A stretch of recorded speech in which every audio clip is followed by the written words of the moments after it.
LIC housing के management से तीसरी तिमाही में कंपनी की ब्याज आय करीब 5% घटी है, लेकिन प्रॉफिट में 23% की ग्रोथ देखने को मिली और तिमाही आधार पर देखें तो मार्जिन फ्लैट रहे हैं।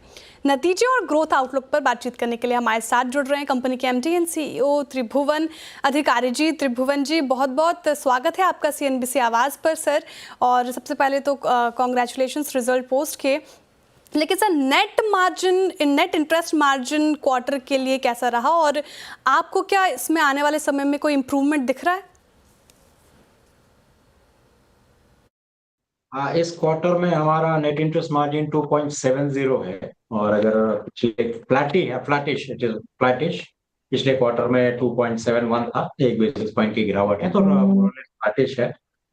और गाइडेंस भी हमारा 2.7 और 2.9 के बीच था साल की शुरुआत में। तो हमें लगता है आने वाले इस क्वार्टर में नेट इंटरेस्ट मार्जिन थोड़ा बहुत इंप्रूव करेगा। 4-5 बेसिस पॉइंट से इंप्रूवमेंट की तो कम से कम हम उम्मीद कर ही रहे हैं। तो प्रॉब्ली साल को जो हम एंड करेंगे, हम at around 2.75 net interest margin पे हम एंड करेंगे, जो कि गाइडेंस के अंदर होगा। बिल्कुल सर, बिल्कुल। लेकिन सर, एसेट क्वालिटी पे आपका आउटलुक जानना चाहूँगी क्वार्टर ऑन क्वार्टर बेसिस। साथ ही क्या आपको आउटलुक नज़र आ रहा है आने वाले क्वार्टर में एसेट क्वालिटी को लेकर? एसेट क्वालिटी हमारी क्वार्टर दर क्वार्टर इंप्रूव करते जा रही है।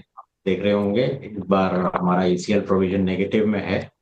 खास एक बहुत बड़ा अकाउंट जो कि नॉन परफॉर्मिंग था, जो बहुत समय से हम लोग पीछा कर रहे थे, वो सेटल हुआ है इस क्वार्टर में, जिसकी वजह से हमारी प्रोविजनिंग रिक्वायरमेंट बहुत कुछ गिरी है। आने वाले क्वार्टर में हम एसेट क्वालिटी को और इम्प्रूव होते हुए देख रहे हैं। इस वक्त हमारा जो GNPA रेशियो है 2.74% के आसपास है। उम्मीद करते हैं 10 से 15 बेसिस पॉइंट से और गिरेगा ये, और प्रॉबेबली जब हम मार्च को क्लोज करेंगे, हम क्लोजर टू 2.65 के आसपास GNPA पे एंड करेंगे। एसेट क्वालिटी में आप इम्प्रूवमेंट तो देख रहे हैं आने वाले क्वार्टर्स में। लेकिन सर, डेवलपर लोन बुक पर तस्वीर कैसी नज़र आ रही है आपको? क्या हाई डिमांड आपको दिख रहे हैं आने वाले समय में? कैसे केटर करेंगे इसे? डेवलपर लोन बुक में तो इस साल तो ग्रोथ हमारा काफी ठीक है, ठीक ठाक ग्रोथ है। हाँ, हालांकि डेवलपर लोन बुक कोई बहुत ज्यादा नहीं है, 7 से 8 हजार करोड़ के आसपास का डेवलपर लोन बुक है हमारा। और डिमांड है, ये नहीं कहूंगा कि डिमांड नहीं है, डिमांड है। पर क्योंकि गत वर्षों में कुछ हमारा एक्सपीरियंस बहुत अच्छा नहीं रहा डेवलपर लोन बुक को लेकर के, खासतौर पर PNB के परिप्रेक्ष्य से, हम कॉशियस हैं और सोच समझ करके टॉप रेटेड डेवलपर्स या क्वालिटी डेवलपर जो हैं, उन्हीं को हम लोन्स देना पसंद कर रहे हैं। क्वार्टर 3 में हमारा लगभग 1000 करोड़ का डिसबर्समेंट हमारा डेवलपर लोन बुक में हुआ है। तो आशावादी है, इस डेवलपर लोन बुक को हम ग्रो करेंगे आगे आने वाले क्वार्टर में भी और आने वाले वर्षों में भी।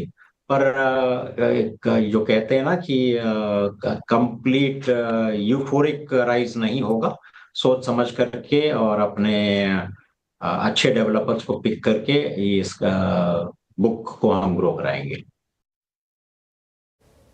जी सर, बिल्कुल। सर, RBI पॉलिसी है दिस फ्राइडे ओनली, क्या एक्सपेक्ट कर रहे हैं आप? क्या रेट कट एक्सपेक्ट कर रहे हैं?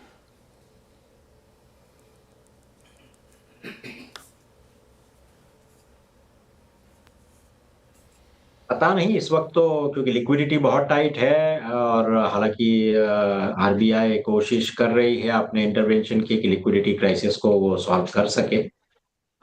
दूसरा, इन्फ्लेशन जो RBI का जो टारगेटेड या बेंचमार्क है, उसके ऊपर ही है। तो अब प्लस नए गवर्नर आए हैं, नई MPC बनी है, नए मेंबर्स आए हैं MPC में, तो इंतजार करना पड़ेगा कि फरवरी के कॉल में क्या होंगे। उम्मीद करता हूं कि अगर रेट कट होगा भी तो 25 पैसे का रेट कट शायद हो, और उसके लिए तैयार है हम लोग। रेट कट आता है तो नेचुरली लेंडिंग रेट्स गिरेंगे, हमें भी लेंडिंग ग्राहकों को इस गिरे हुए या कम रेपो रेट का बेनिफिट हम लोगों को ग्राहकों को देना पड़ेगा।